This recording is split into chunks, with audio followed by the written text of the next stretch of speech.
Tukiwa tunaelekea katika vilele vya mikutano yetu hii ya Njombe Net Event 2026, mkaribishe jirani yako, mwambie heri mwisho wa neno kuliko mwanzo wake. Kwa hiyo ni vizuri kuwa makini katika dakika za mwisho hizi. Nimekuwa na maswali kadhaa na comment kadhaa. Ninawashukuru sana, na mimi nimewaahidi kwamba nitaendelea kusoma comments zote kwa kadri Bwana atakavyonijalia. Hata baada ya mikutano hii tutaendelea kusoma. Wako wawili ambao natamani hizi nizizungumzie comments zao. Mmoja amesema, Pastor, jambo linalotutesa sana vijana wengi na linalotufanya wengine hata tujiue katika mahusiano ni pale tunapokuwa tumewekeza gharama kubwa kwa wachumba. Sasa ninawatia moyo, hudhurieni vikao vya wachumba, msikose vikao. Kikao cha mwisho tulikubaliana mchumba hahudumiwi. Tulikubaliana kabisa hicho. Ukiwa na huruma sana, mhudumie huduma ya maombi tu, ila sio fedha. Na tukasema hivi, mchumba hasomeshwi. Ukiwa na huruma sana, msomeshe masomo ya ubatizo. Lakini pia mchumba hafunguliwi biashara. Eti mtu anakuambia nilimfungulia duka. Hapana, mchumba hafunguliwi biashara. Ukiwa na uwezo sana, mfungulie Biblia. Ni hivyo tu.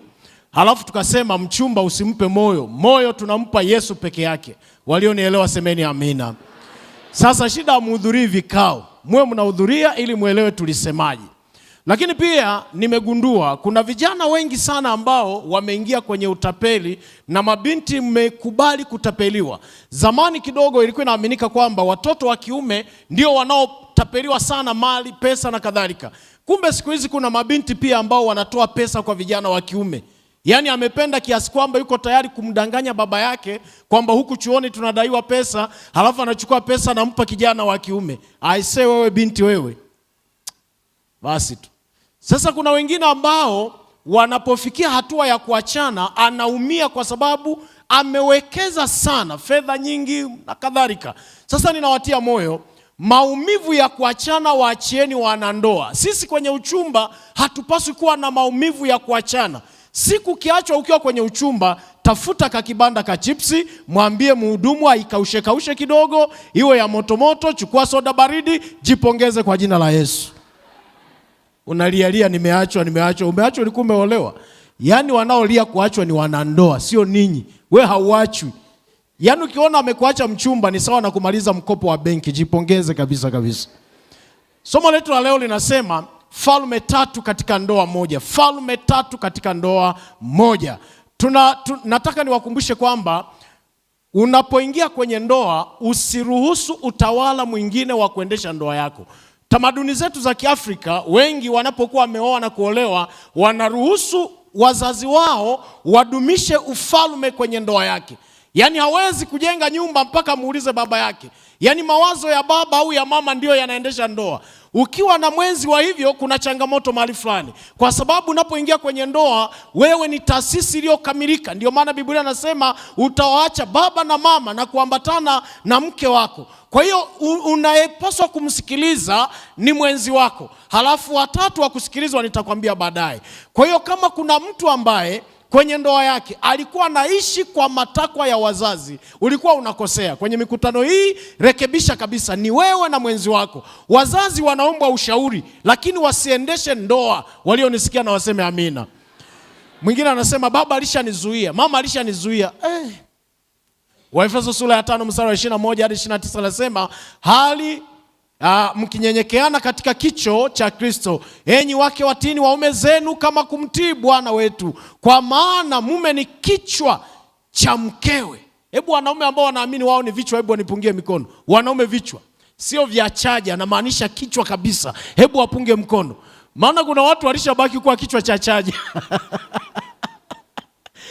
Mwanamume ni kichwa cha mkewe. Halafu anasema kama Kristo naye ni kichwa cha kanisa, naye ni mwokozi wa mwili. Fungu la 24, lakini kama vile kanisa limtiivyo Kristo, vivyo hivyo wake nao wawatii waume zao katika kila jambo. Wanawake mlionisikia semeni amina.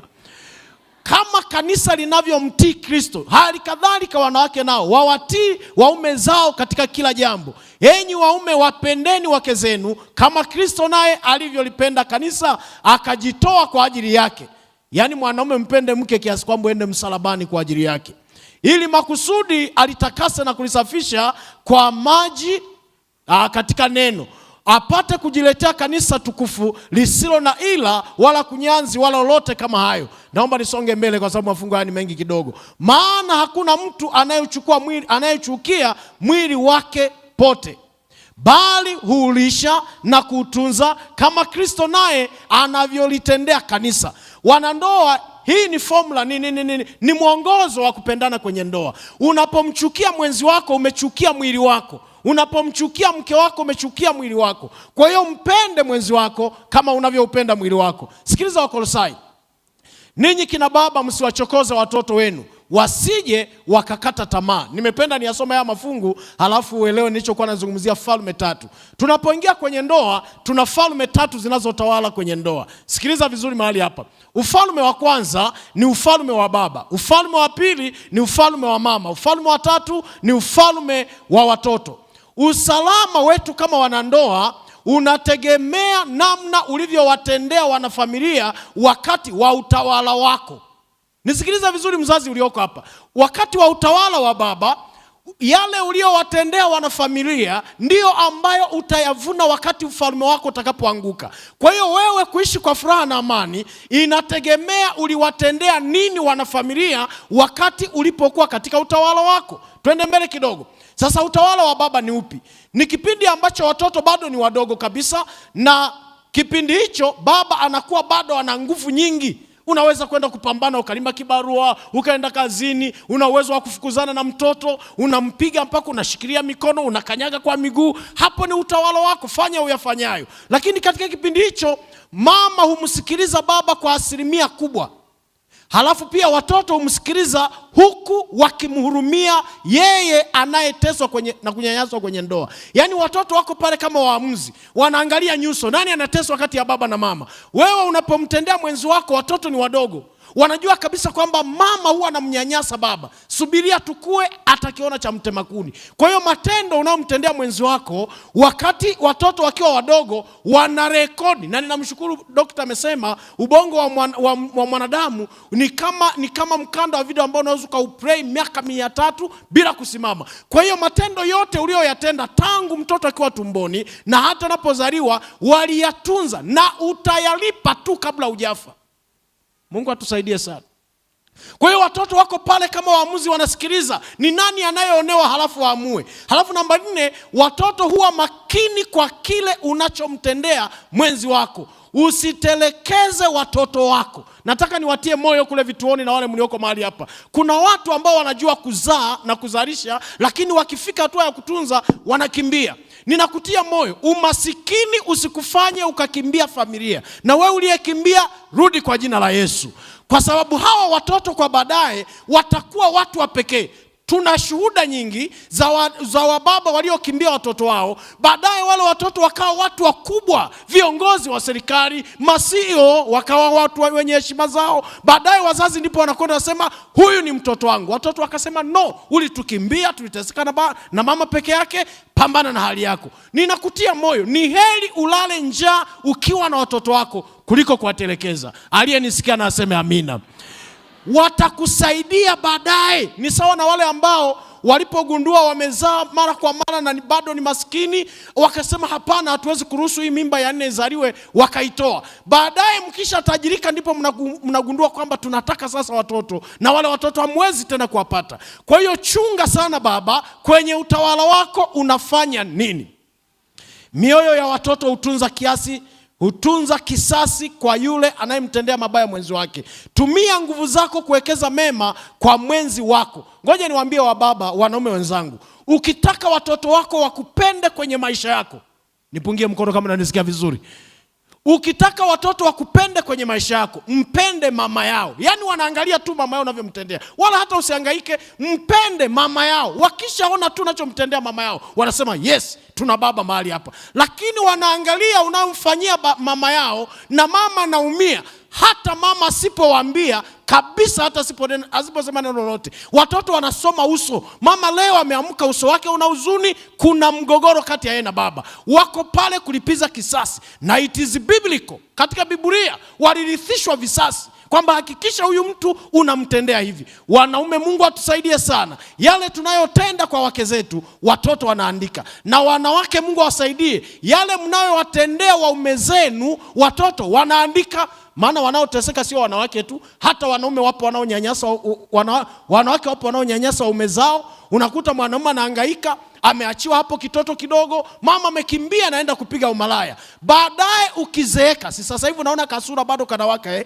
kuna saa itafika mahali ambapo hauna furaha katika hayo, sura imeshashuka, mashavu yameteremka kama pazia, hauna cha kufanya, itabidi urudi kwa watoto. Na ukirudi watoto wakasema hatukuelewi.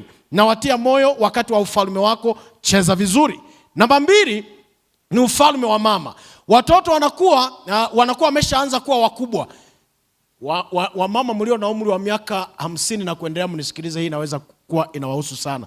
Wakati wa ufalme wa mama, watoto ni wakubwa, baba nguvu zimeanza kupungua, baba anabaki mpweke, kwani watoto wanakuwa wameshamzoea mama. Na ndio maana ngoja niwaambie wanaume wale ambao bado mnazaa, weka mazoea na watoto wako. Usitafute mazoea baada ya kuwa umeshazeeka. Ukienda sokoni, rudi na kakitu. Niliwaambia wakati tunaanza, shida yetu sisi wanaume, unaweza ukatoka sokoni na vikaranga vya 500, unatafuna. Ukikaribia nyumbani unaweka kituo, unakula mpaka zinaisha, ndipo nafika nyumbani.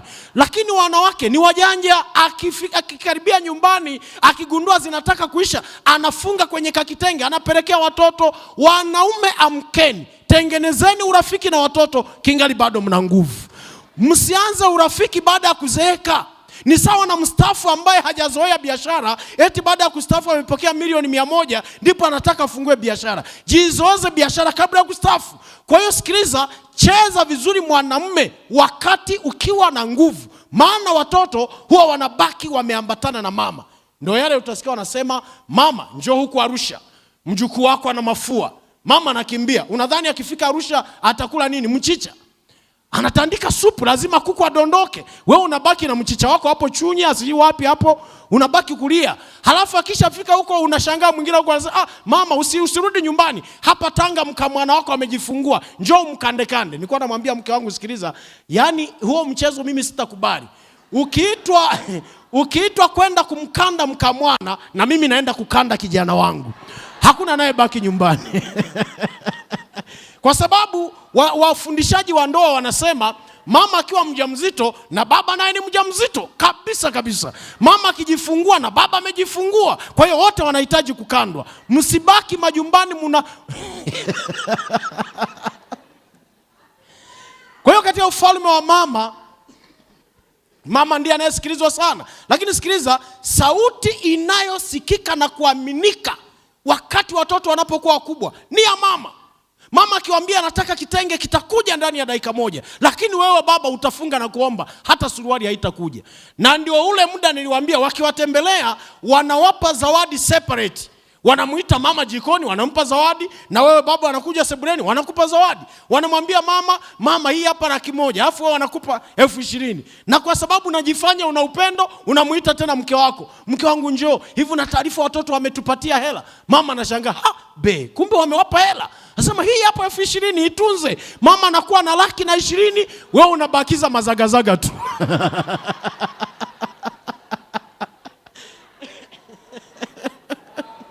Mama, sikiliza sasa wanawake, katika hatua hii, kwenye hatua hii ya ufalme wako, na hii ni ya muhimu sana. Kama uliwahi kufanya hili kosa, mama, kwenye ibada ya leo omba kuungama. Kwenye hatua ya ufalme wako mama, usilipe kisasi kwa mume wako kabisa. Usiseme mimi alinitesa, alinyanyasa, kwa hiyo watoto wangu muacheni afe peke yake. Unakosea. Na ninyi wa mama, msiwapandikizie watoto wenu maneno ya kinyongo dhidi ya baba zao. Hiyo ni damu yao. Wengine wanawaambia, mnaona tunakula hapa mchicha, baba yenu ndiye mkorofi, hajaleta hela. Na wengine mnaenda mbali, hata ukiwa unakaosha katoto, hebu tulia mimi nikuoshe, unanisumbua na baba yako hajaleta sabuni mahali hapa. Sasa sabuni ya baba vinahusu nini kwa mtoto? Mnawatengeneza kuwa mashetani. Usipandikize maneno magumu kwa watoto wako. Twende mbele.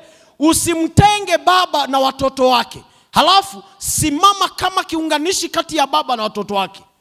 Kabisa, mama aliyeongoka naye mjua Mungu vizuri atawaambia ni kweli baba yenu nyinyi mlikuwa mnamuona hivyo, lakini hakuwa hivyo. Mimi nataka niwaambie mpendeni baba yenu. Waunganishe. Halafu usichonganishe mume wako na watoto wako, usiwachonganishe. Ufalme wa watoto, tumalizie hapo. Ufalme wa watoto ni pale ambapo sasa wazee mmeshachoka.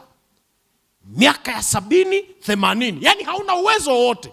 Una nyumba yako Dar es Salaam, hauna uwezo wa kwenda kuangalia wapangaji wadai kodi. Inabidi utume mtoto. Mtoto anaenda kudai kodi, kodi ni milioni 5. Kanarudi nyumbani na kauliza, Juma umeleta kodi ile milioni 5? Wamekupa yote?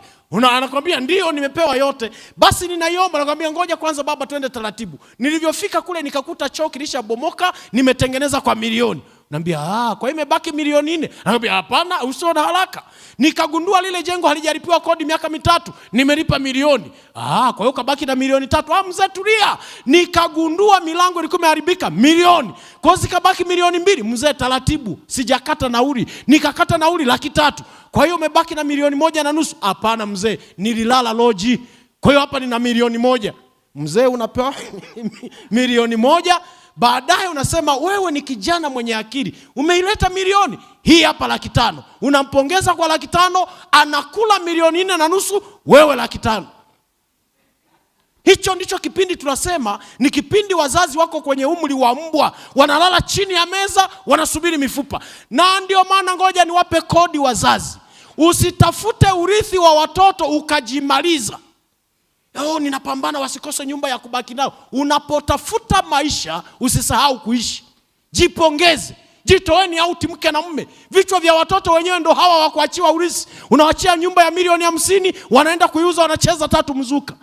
Kuleni maisha, tokeni auti, watatafuta kwa akili zao kwa jina la Yesu. Wewe sema tu amina. Kuna mtu yuko hapa anashinda kwenye msitu, asema ninawalimia, ninawapandia paina, waje warithi. Yaani mpaka ameshapata vidonda vya tumbo, hali vizuri, wanangu wapate urithi. Urithi. Sikiliza, kama unatafuta maisha, kula maisha. Baadaye mbele ya safari kitaeleweka. Kwa hiyo watoto wakishafikia hatua hiyo, wana utawala wao. Makosa wanaoyafanya watoto ni haya hapa. Sijajua kama hiyo picha inaonekana vizuri. Ukiangalia mahali hapo kuna makazi ya wazazi na kuna makazi ya watoto. Kwa kile ambacho watoto wanakikosea leo na wanafuatwa na laana kubwa, ni mtoto nakuta yuko Dar es Salaam, yuko siji Mbeya, siji wapi, yuko kwenye nyumba za gharama pale na magari yako hapo. Wazazi wako pale wameshika shavu, wanasema Mungu, tulizaa au mimba ziliporomoka. Ninatoa wito kwa wale mlioko hapa, nendeni vijijini kwenu mkawaangalia wazazi wenu wanaishije. Una kitanda cha milioni 5. Baba yako na mama yako wako kwenye kitanda ambacho kugeuka mpaka wahesabu 3. 1, 2, 3 tugeuke, ndipo wanageuka. Akijichanganya mmoja kugeuka bila taarifa, chini. Godoro limeshabonyea mpaka wakilala wanakusanywa kama wako kwenye mtumbwi. Lakini wewe uko kwenye magodoro ya mamilioni. Nendeni vijijini mkaangalia wazazi wenu kwa jina la Bwana. Vinginevyo baraka mtazipoteza. Huko mjini au basi. Ushauri wa leo ni huu hapa. Sikiliza, kitabu kinaitwa Child Guidance, ukurasa wa 287. Mama hapaswi kutafuta kuhamishia wengine mzigo wa malezi ya mtoto. Mwisho wa kunukuu. Usitafute kuhamishia binti wa kazi. Wewe unakula tu maisha na kanguo kamtoko, hafu binti wa kazi ndiye amevaa gudera gukubwa na kunyonyesha mtoto. Mama sikiliza, zamu inakuja, utawatafuta watoto. Hapo anasema baba na mama wanawajibika mbele za Mungu kwa ajili ya utunzaji na malezi ya watoto wao. Tutajibu. Halafu anamalizia kwa kusema, lakini mtu yeyote asiyewatunza wa kwake, yani wale wa nyumbani mwake hasa, ameikana imani, tena ni mbaya kuliko mtu asiyeamini. Hata kama una lesoni ya robo 2 nyumbani hautoe matumizi, kwa jina la Bwana jehanamu inakuhusu. Hata kama ungekuwa mtakatifu kiasi gani, kanisani unaaminika, lakini nyumbani hauwajali wa nyumbani mwako, wewe ni sawa na mpagani kabisa 100%. Wanaosema Mungu nisaidie nikasimame katika majukumu yangu, wasimame tuombe. Baba wa mbinguni, tusaidie katika hatua mbalimbali, katika hizi hatua 3 za falme. Kama baba afanye vizuri katika ufalme wake, kama mama halikadhalika na watoto, tusaidie kurudi katika mstari ulionyoka. Kwa jina la Yesu Kristo tunaomba na kushukuru, amen.